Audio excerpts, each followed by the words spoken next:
Just a quick intro. I joined the business Continent about a year ago. I sit here with the benefit of taking all the credit for what was done over 25 years, so good on me, good timing. 25 years. As we all know, the first 25 years for any individual are the most foundational and transformative years of their life. In business, it's almost unheard of. The odds of survival are extremely limited. The odds of success, almost impossible. 25 years ago, Continent was born during one of the most transformative periods in modern times. And companies were accelerating humanity's position in the technological era at an unprecedented pace. As you likely remember, global events during this time include the World Wide Web being made accessible to public, effectively transforming the way we share information, the way we connect, and overall the way we conduct business. The dot-com boom, launching monolithic empires like Amazon, eBay, Yahoo, and so on and so forth. There was a proliferation of communication with AOL, ICQ, MSN, the launch of portable music with the first consumer-level MP3, and so on and so forth. As you probably know, this list goes on quite extensively. I can also extend on things that happen geopolitically, scientifically, humanitarian. So construction of the ISS, the completion of the cloning with Dolly. I haven't tried that yet. The completion of the Human Genome Project, and obviously, as some know, France winning and hosting the World Cup at the same time. Amongst these cataclysmic events and global shifts in politics, technology, science, Continent was born. Michael Tobin, still here, working hard. He's at another summit on the other side of the water. He started the business 25 years ago. The idea was pretty simple. With all this proliferation in technology, computing needs are only going to go up. And these companies are going to need some form of real estate in which to house their computers. Thus, the business was born. Whether by luck, intelligence, the universe aligning itself, Michael's choice of building on native land just outside of the island of Montreal, in partnership with close Mohawk relationships that Michael fostered over numerous years through a separate venture, and further catalyzed by strong economic trends, the availability of power made it the ideal location that attracted some of the world's largest gaming companies in the world. Since then, the business has grown to almost 100 connected locations across the globe, providing a wide array of solutions and services, including managed network, managed hosting, and cybersecurity solutions to majority, if not all, again, of the world's largest iGaming brands. In the United States, Continent is made up within 26 regulated states, and we continue to have a strong impact in Europe, and including, and most importantly, obviously being here today in Gibraltar. We're especially proud of our data center. It's considered one of the most unique environments in the world. I had essentially scripted out before even visiting that it's unique, but for any of those who've had the fortune of visiting the data center here, it truly, truly is a unique location. I've had the chance to visit numerous data centers in the past, and this is by far one of the most, it's counterintuitive to say historically advanced technological footprints, but I truly invite you to see it. Luis and Daniel, our gracious hosts living here in Gibraltar, who'd be glad to take you through it. Again, it's almost half a kilometer sitting within the rock itself in what was one of the Ministry of Defense's former environments up until 2006, if I'm not mistaken. Our relationships here, they run almost as deep as our data center, and we're proud to continue making continued material investments in the site to further expand our footprint. One of the most considerable investments we're considering and fully implementing is a security operations center here in the Rock of Gibraltar.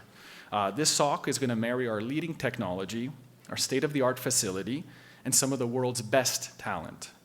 In all of this, we continue to invest in our sites and solution and our personnel and to ensure our customers can focus on what matters the most, driving value. Well, the panel before me is set to share their perspective on the evolution of their businesses and what they've gone through, and ultimately, where they believe the industry is heading. This is a fantastic opportunity to hear from some of the biggest names in the industry and relish together in their successes, but also share together in some of their pains. I'd like to recognize the hosts of the event today. In partnership with groups like KPMG, we've held relationships for pretty much as long as we've been around, and we've been proud supporters of this event since its inception. So I'd like to thank the panelists for all coming here from all parts of the world. Probably need no introduction. In no particular order, but probably it's some of the people we deal with on the phone the most. I'll start with Shimon Akkad over at Playtech. There's Julie Allison, who again, a very close relationship with Games Global. Mark Kemp, there's Kane Purdy, and Phil Walker. So pleasure to have you all here. I'd like to now pass to Micky, your moderator for this afternoon. And again, thank you all for being here and participating in this event.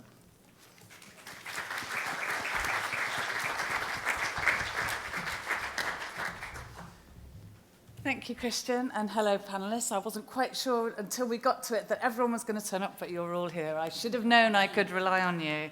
So yes, 25 years, and for half of those 25 years, the KPMG eSummit has been operating.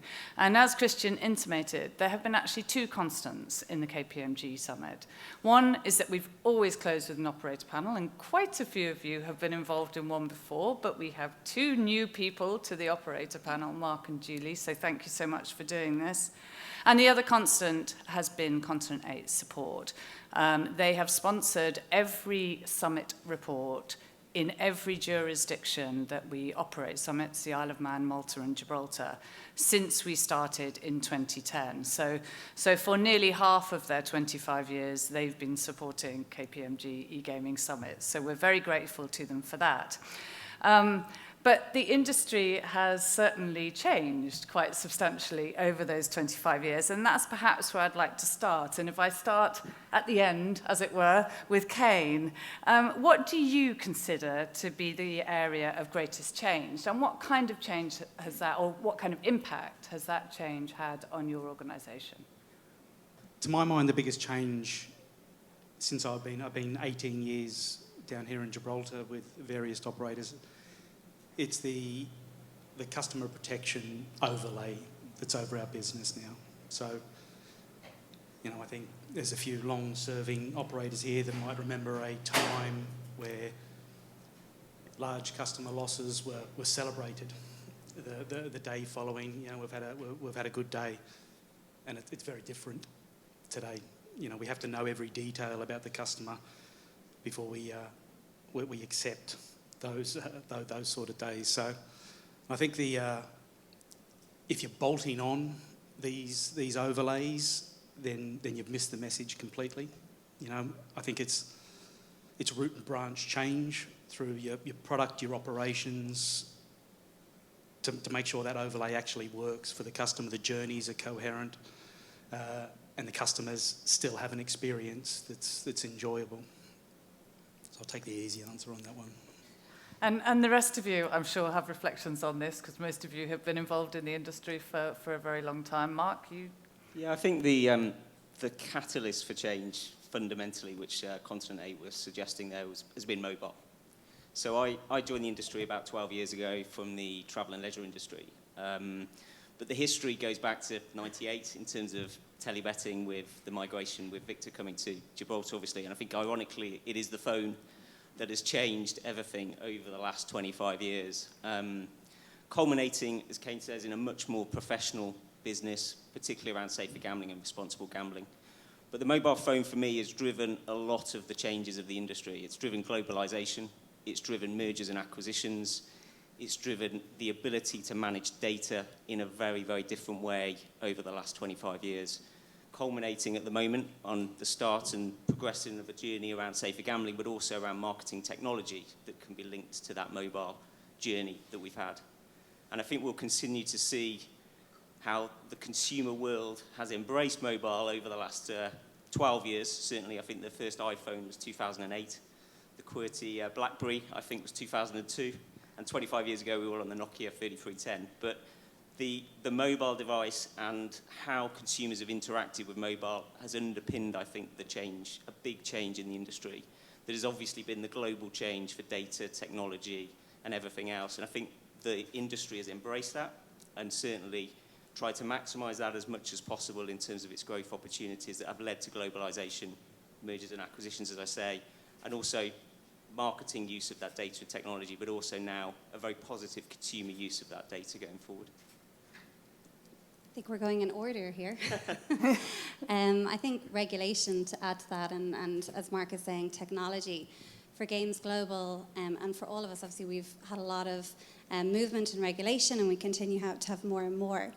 From a Games Global perspective, we've really had to focus on our technology in this area in terms of how we are adapting to the pace of regulation for cost efficiency, effectiveness in what we're doing. And I think when we look across companies across the industry and how they're progressing in this area, there's definitely advantages when it comes to the pace and change in regulation and how companies are adapting their technology to support that. I have to agree here, with both of you, on how the industry has materially changed in the last 25 years. I think the first thing actually is kind of the move from .com, something very simple, very high level, something that fits all, into something that's much more regulated and unique per jurisdiction. And I think I just heard Christian mention 26 sites in the US alone. So there's a huge challenge there, and I'm sure we'll talk about it probably more in details a little bit later. And then the second biggest thing was probably, again, exactly what Mark said, which is an industry moving from the product and the customer perspective from something that does this annoying noise at home in your internet, something like with this screechy noise that moves really slow, and you have to hide out in the PC that's stashed somewhere to really get the product working, into something that's very fast. It's literally at the palm of your hand, is always available wherever you are, wherever you go. It's a material change to the product, to the perception, to the customers, and it kind of puts us in a very high pace moving market, and especially growing market. And the fact that both of these things kind of work together is, I think, what has brought the industry to its huge size that we can see today that probably no one has imagined 20, 25 years ago.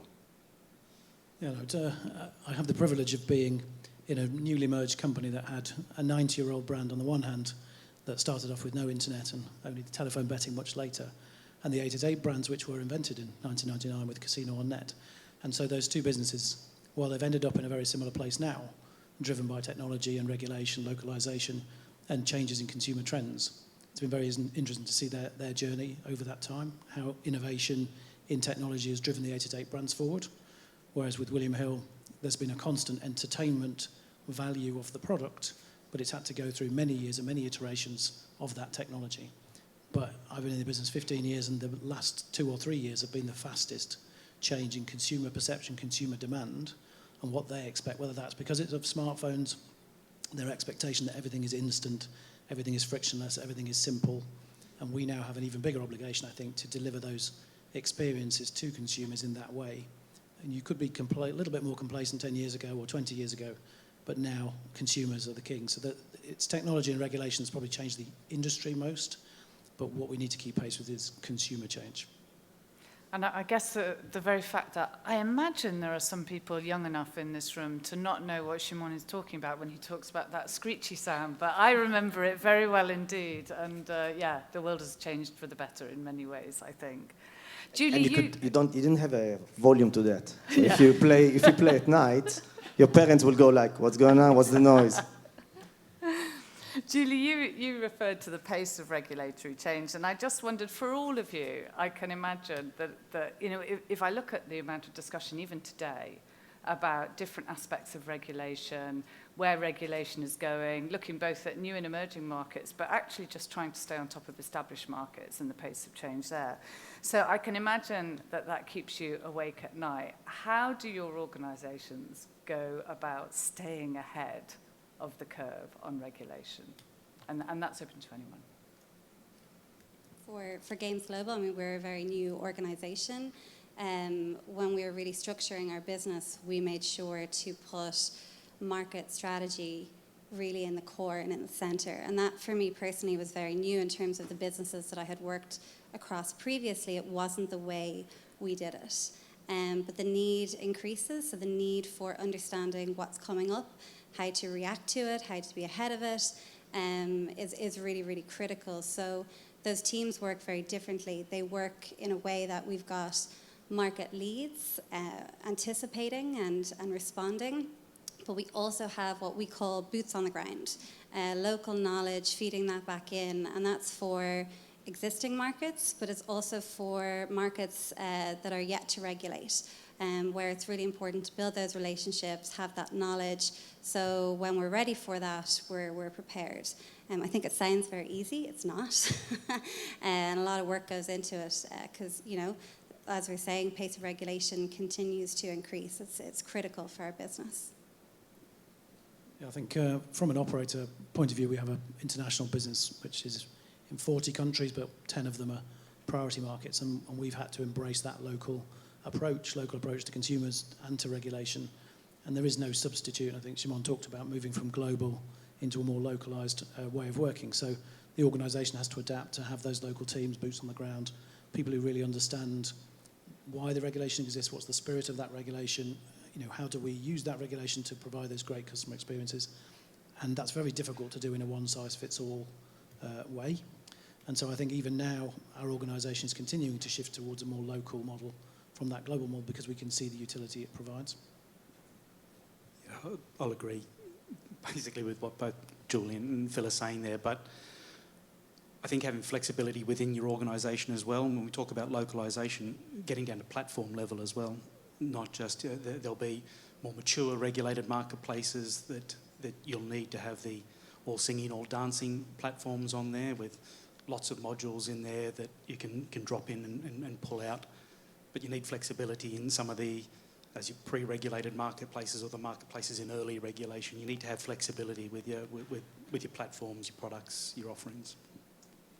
I think that's right, and the drive of the business model is diversification because of the amount of change in individual markets and not needing or being able to be exposed necessarily in those individual markets. So although diversification spreads risk, it also has to be localised, and there aren't always the synergies of expectation within that because of the local regulatory rules and the change of those local regulatory rules on a frequent basis, which could be politically or could just be the evolution of that particular market. So having the local knowledge, as the panel have said, is crucial, but it means you can't necessarily have a single global team. So you need to seek synergies where you can in terms of efficiencies in the technology platform and make sure the architecture of your technology platform enables flexibility for change. So, for example, a Spain critical change for the DGOJ does not impact on another market, doesn't necessarily need to go through that same process. Otherwise, you start to inhibit markets through globalization and operating in various different markets. So there's definitely a move for, as we're all seeing in our business models dictate, for divestment of markets or diversification of markets rather. But localization and balancing localization with that is really where competitive advantage for all of us, I think, we focus on.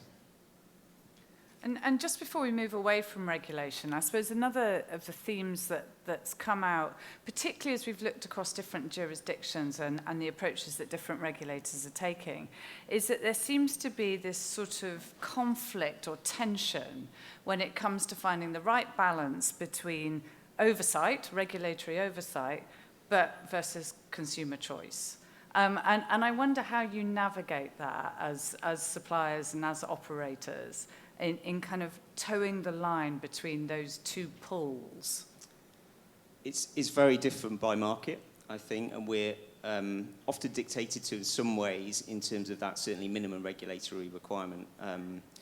As a new business or as a challenger business, it's much more difficult to go into multiple markets in an efficient way.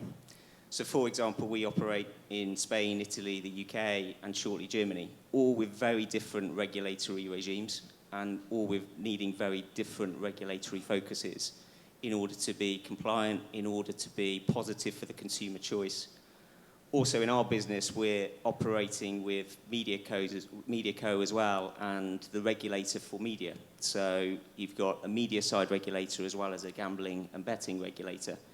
So they have different positions in terms of consumer choice versus safety, etc., and positions. So it's very much on a local basis, which can inhibit competition, potentially, where you're trying to diversify across multiple markets, but you haven't necessarily got the power of the mature brands that have been there for a long time in order to take the time in order to spread across 3 or 4 markets at the same time. The resources just are spread too thinly, so it's very important to put the local resources in order to achieve that. If I may add to that, I think that all of us as managers and leaders of businesses, it's our responsibility to always grow the business, right? Every year deliver better and better results. It's our job, right, as managers. And one of the ways to do it is actually growing the business by going to more and more jurisdictions. And more jurisdictions means more opportunities and more money for the business.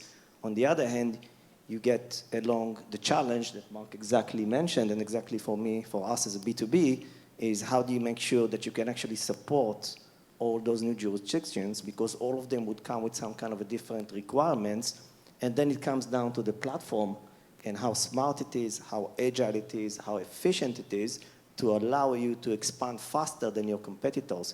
And I think this is exactly where, as businesses, we need to invest. We need to invest in that technology that's flexible and smart enough to allow us to expand at the rate that we want to expand the business. And I think this is probably the biggest challenge that kind of coming out in the last, especially in the last 10 years, where there's so much more regulation coming into the industry.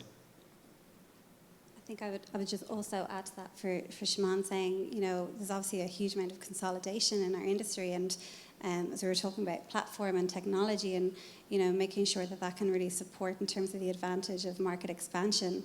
As businesses, as we're adapting and we're growing, those challenges change and they continue. So it's a growing challenge for sure. I think what we're seeing, just to add to that, in the UK, particularly as the white paper now creates potentially more of a level playing field than there was there before, as the regulation tightens and becomes more specific, I think consumer choice and being the first choice for consumer experience or customer experience becomes even more important. So as everybody has to do the same thing in roughly the same way, doing it in the way that's the most seamless, the most frictionless, that adds that value to customers, that they talk about to recommend you as the best place. So if you have to do something you don't necessarily want to do, make it the easiest it can be. So I think the battleground is shifting away from how you interpret regulation, where there's quite a lot of manoeuvring room, into we all understand what the regulation is, now we have to fight on providing those excellent experiences. And that's actually quite a shift and that's true probably then in each different territory at different stages of maturity. So our businesses are becoming more and more complicated as to how you help navigate through this. And if I take something like Ireland, for example, which looks like it's regulating on a UK style, it won't be exactly the same. We'll need different propositions and experiences in the Irish market to the UK. So you can no longer assume that one thing fits everywhere. And it goes beyond technology as well. It's people and operations and training and knowledge around the individual rules in order to offer that customer service, not just the definition of what the technology needs to be as well. So those two things go together. And that again requires either teams that understand and can operate across multiple jurisdictions and know those individual regulations and the customer proposition service for those individual regulations, or real deep focus in on a particular market where you're able to drive differentiation and potential competitor advantage through that service. Yeah. Yeah, and to your earlier point, I have heard it said that if you want to find gambling regulation easy, then start dealing with broadcast and media regulation, and then you'll know the difference. Shimon, you talked about an important source of growth being new markets, and new markets have been springing up with astonishing regularity over recent years. Some of them expectedly, some of them much more slowly than others. So, of all those markets that have opened up, which do you feel has had the greatest positive impact on the industry, and why? And on a counterpoint, have any of those markets failed to meet expectations or disappointed you in some way? I think that the obvious candidate for this question is probably the US, obviously for its sheer size and just the continuous prospect going forward. And it's the the effect it has in the industry is much more than just the numbers of the 6.6 billion, I think I last saw in terms of size of industry, and it's just half of it is gaming and coming mostly from only 3 states. So this is just the beginning of how big that market can grow. But it goes beyond, because the big operators in the US are kind of buying almost all the other B2Bs that can exist and coexist, which kind of doesn't leave a lot of other options and kind of creates that very special, unique place where every B2B is trying to buy all the others and kind of sell itself to a huge US business, and it materially changes the landscape and the opportunities for operators to work with B2Bs elsewhere in the world. But apart from that, I have to say, it's not only the US, everything is moving forward, everything is going. The whole Americas is advancing greatly, South America, Latin America, Africa is moving very nicely forward. And even Europe, that you think is kind of at the end of its super cycle of regulating markets, we're expecting at least 2 more very, very big markets in the next 2.5 years to hopefully regulate gaming and then boost our numbers ever again. So I think we're looking into, we've seen the last 5-10 years growing significantly, and I think we'll continue to see at least the next 5 years continue to grow the industry. So if you're in this industry, stay on, don't move. You're doing good. You're going to do good. I'll build on the easy answer of the US there and give our experience. You know, we signed up with Pechonga back in 2013 with a view to impending regulation in California in 2013. You know, so clearly the growth opportunities there, the opportunities of the states there, but the pace of change across the various marketplaces there, got to be seen individually. There is, some of them are glacial. One of the themes of this year's conference, and the sort of overarching theme, has been ESG. And certainly for me, that's probably the main area where I'm having conversations with operators these days. So the demands on business to provide greater transparency and accountability, it's a very rapidly moving field. So how is your company committing to ESG? And I'll probably come to each of you for this. I think I'm going to start with Kane again, if that's okay, Kane, and then we'll go, not necessarily in order. Feel free to jump in, I know. Gamified answers. Exactly. You know, it's essential for us at the moment. You know, we're going out to the capital markets, and our ESG approach has been pretty seriously looked at. You know, it's a key decision maker for when we're looking for some money on these things. Are we taking this seriously? Demonstrate that you're taking these things seriously. You know, we've always seen the value in, you know, the governance, a diversity approach, diverse sort of voices in the room. You know, we don't create the echo chambers, you know, where we need that to grow and be better. You know, we talk about customer-centric viewpoints. You know, we need the voices of our people to be reflective of those voices of our customers.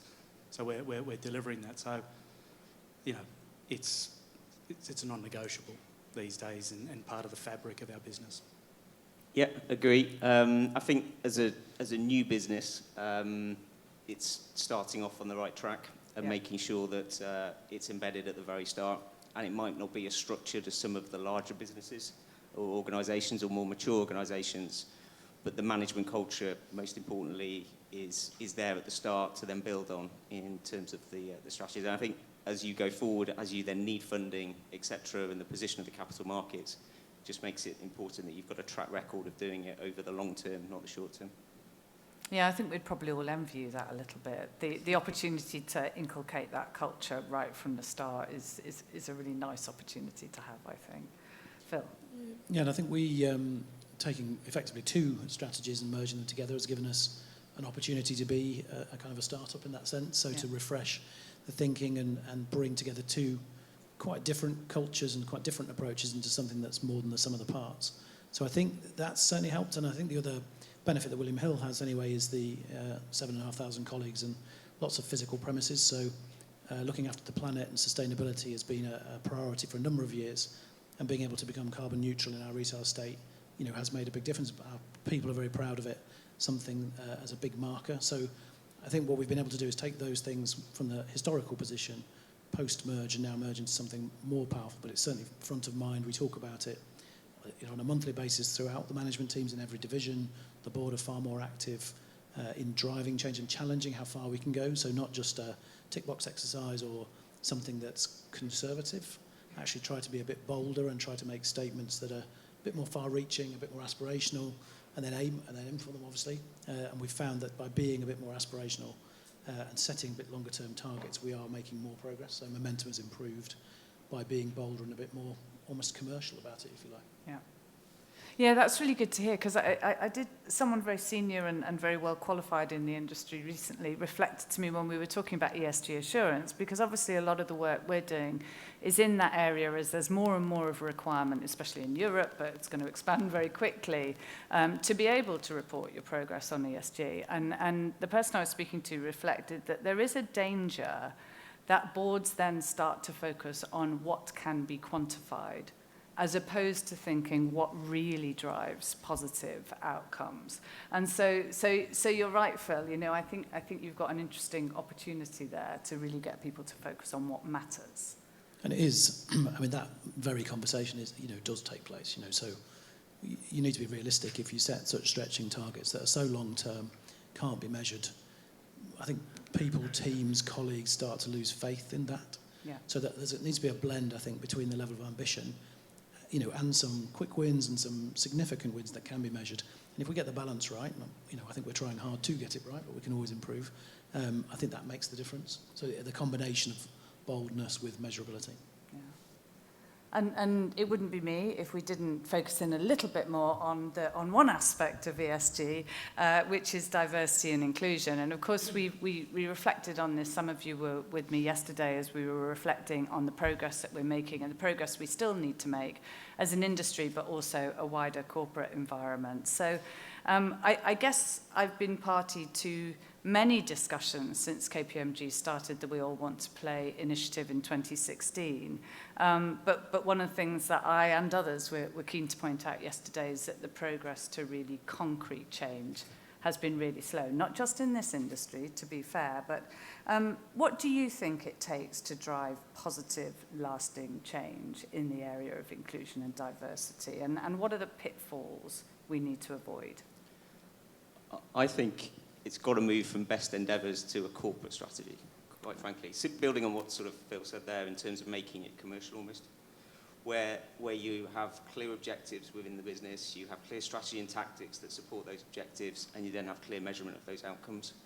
It's a competitive advantage to have diversity of talent and thinking within the business, and it needs to be seen as that in terms of a corporate strategy that will drive advantage for investment. It will drive advantage in terms of the long-term sustainability profile of the business, and it will drive a much better culture that will drive innovation because of that diversity of thought that you're driving out of that strategy. So I think moving from a best endeavours approach to this is a strategic commercial benefit in terms of the business is the material change that needs to be made. Yeah, I couldn't agree with Mark anymore. And I think also to add to that, I think it has to be really authentic. I really think it has to come from a really authentic place across the whole business, top, bottom, medium, across. My own experience, and we touched on pieces yesterday in the diversity and inclusion afternoon, it was fantastic. Even though, and I absolutely agree, Micky, that the change has been slow, but systemic change is slow, and it takes time for real change. When I joined the industry, and pretty much the working environment, you can figure out my age now in a minute, about 13 years ago, I walked into different businesses and didn't see women in director or C-level roles, and honestly never really dawned to me that was a path for me at that stage. And it's crazy to think about that now, but as I'm 13 years past that, it has really changed in certain areas. We have still a huge way to go, and that is we're only talking about, in this example, women in the workplace.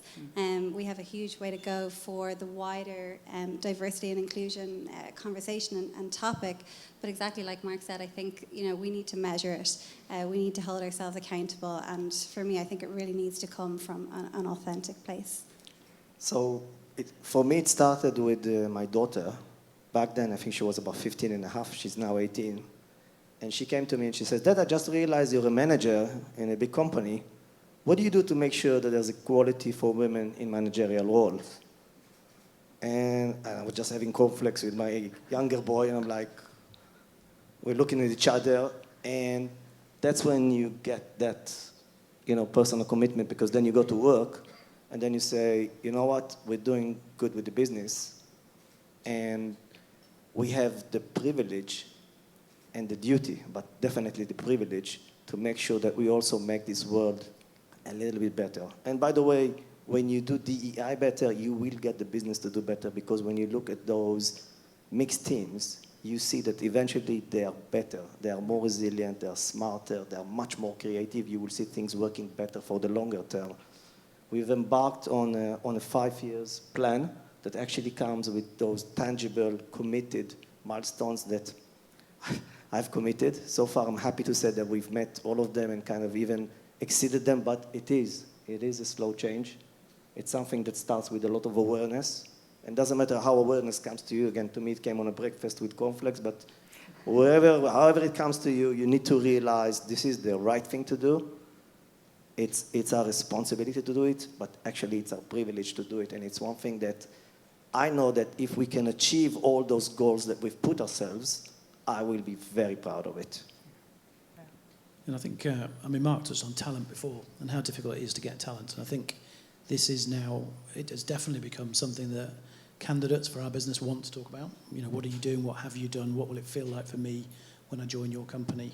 In our retail business, we have huge diversity across that business, but we have been too slow looking at senior management positions. There is a lot of work still to do. And I think the other really important thing is to talk about it a lot more. Yeah. We host regular events across all of our sites globally, just to highlight that this is something that we should be talking about. We should be thinking about it, talking about it, doing something, making commitments to do something different. And I think that, 15 years in the industry, that's definitely changed. The level of authenticity about talking about it, not we've got to do it this year, let's stand up and talk about it, but people wanting to talk about it, making it important. So I think that, and that's coming from colleagues and managers and recruiters. So I think we are making progress. It is slow, but I think we are making progress. I think from our perspective, we've imported talent at that top table. We've done a top-down approach. 50% of our board at a group level is diverse, ethnic minority now. But we've really got to create, to your point, we've got to create the pathways, the bottom-up approach where we're recognising talent as early as possible there, putting them on fast tracks, listening, hearing those voices there. From yesterday's session on DEI, I thought the reverse mentoring piece was incredible. Me understanding the privilege that I've experienced through my life to be blessed to be the position I'm in now, but understanding that, talking to other people and understanding how they've not experienced that, a little more empathy, that will help create the pathways that'll bubble up talent.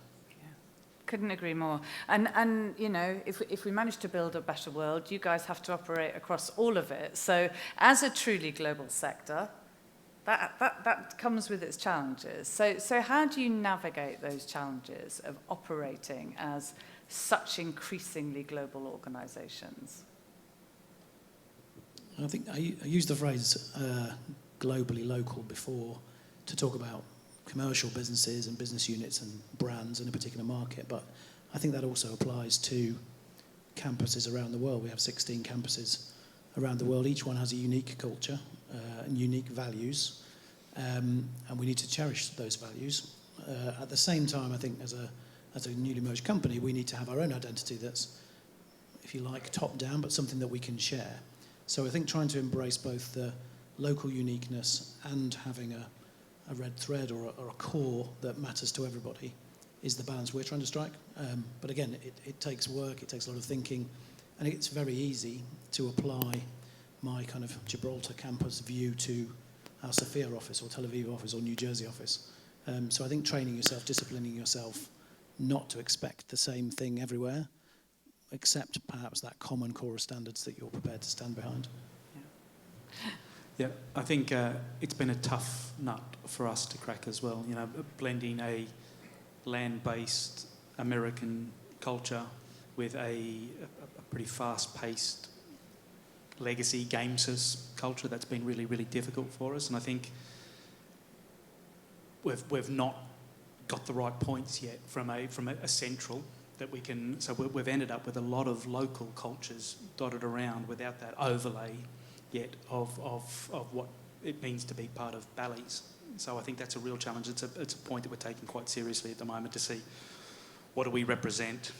You know, I think yesterday at the DEI one we talked about if we were a person, what would we look like? You know, what would we be? You know, I don't think we've got to that final destination yet. That's still evolving, but that the local viewpoints on those ones are sort of dominating at the moment.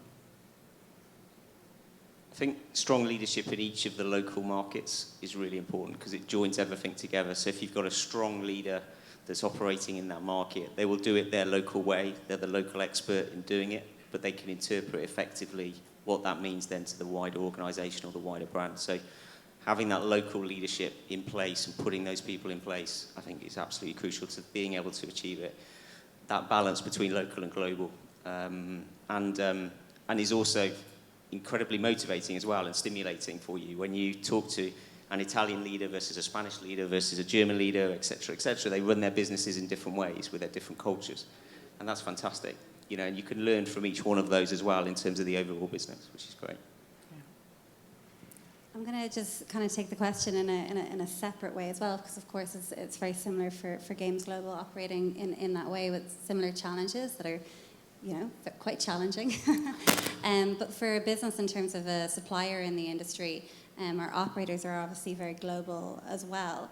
So something that I know that we have additional challenges on and working as a global organisation, and our customers being global organisations is when we talked about markets, regulation, jurisdictions, etc.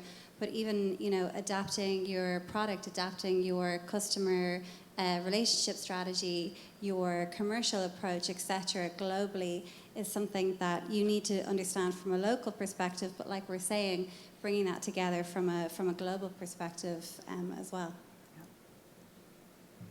And today's theme was 25 years, the evolution of the industry. So reflecting the anniversary of Continent 8 that we're all celebrating. So what would you see as the biggest lesson that the industry has learned from those past 25 years? And how can we use those learnings to ensure responsible, sustainable growth into the future, a healthy industry for everyone? I'll start off with a story.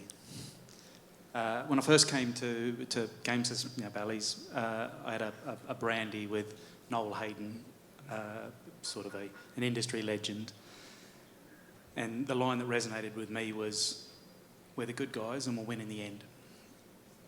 I think that's a pretty important lesson. If we remain customer-centric wherever we are, focused on what works for the customer, journeys for the customer, we talk about frictionless as we go into the UK market, but focused on product that resonates with them, touch points, operational touch points that resonate with them, then we'll be okay. I think we've got to be very cognizant of the big world, not just our own world. And it will be those changes, I think, and how we adapt and adopt those changes that will be most important to us going forward. So AI being the obvious sort of area right now in terms of how that progresses, but also just consumers, you know, as Shimon's daughter, my daughter, etc., grow older, everyone's children grow older, etc., their different perceptions over the next 25 years are what are going to matter. How they consume anything across the planet is what's going to matter. So we've got to stay connected to the outside world and then understand it, understand the politics of it, and then adapt the industry and adapt to what our strategies are to it. I think we've really changed over those 25 years.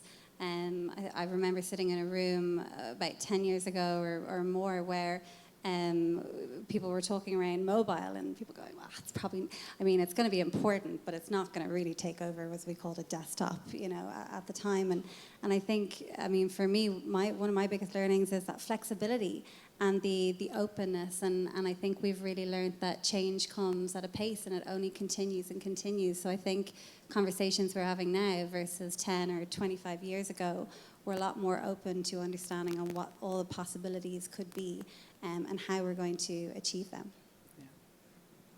For my part, I think that for a business to really thrive through the decades, right, to go beyond and into the 25 years and even more, especially big businesses, I think the one thing they always need to make sure that they're there tomorrow is every day when you wake up, right, do you have this curiosity, do you have this appetite to learn? Or do you feel like that you've learned everything and that's it, you're number one, you're leading the market, you're complacent? If you wake up every morning and you say, what's the new thing I'm learning today? And make sure that everyone comes with this attitude, then you will always stay ahead. And when things change, and especially in our industry that is heavily, heavily dependent on technology, and technology is moving in a very fast pace, it's AI that's coming. We got used to the phone. We're going to get used to some kind of a mixed reality, AR, VR, in the next couple of years probably. Things will change. That's the one given thing. If you wake up in the morning and you say, what am I learning today? Bravo. If you're not, if you're complacent, maybe you should go to the board. Maybe it's time for you to step aside a little bit. Never sit in the last chair. That's the big learning. I'm going to shamelessly plagiarise. I mean, I think the big drivers, customer centricity, change is constant, as Mark said. Be adaptable and flexible to that change. As Julie said, and as Shimon said, look, always be curious, be brave, innovate. I think we've done a brilliant job in the last 25 years as an industry of doing that. I think the next 25 years we're going to have to be even better at it. Amen to that. And we started this off with hearing from Christian about the fantastic 25 years that Continent 8 have had, from Kanawaki right through to the Rock of Gibraltar. But one constant in the more recent of those 25 years has been these panels. This is not the first panel I've moderated for Continent 8. And I think I'm right in saying that Shimon has been on every one of the panels that I have moderated for Continent 8. Am I right about Sorry, that? last year I wasn't here, but I did bring Ido, and he's much better looking, much better speaking, and he's a really nice guy, so I made sure someone's coming, right? But yeah, I'm happy and proud to be here, God willing, every year, and also into the future. I think we have a very strong relationship with Continent 8. I think kind of Playtech and Continent 8 kind of built the business side by side in the last 25 years. And again, I just hope for us to continue to be here for the next 25 years, happy and healthy. And before now, we always called this panel Leaders and Legends. So I think you will join me in saluting our Leaders and Legends for 2023. Thank you very much, Micky.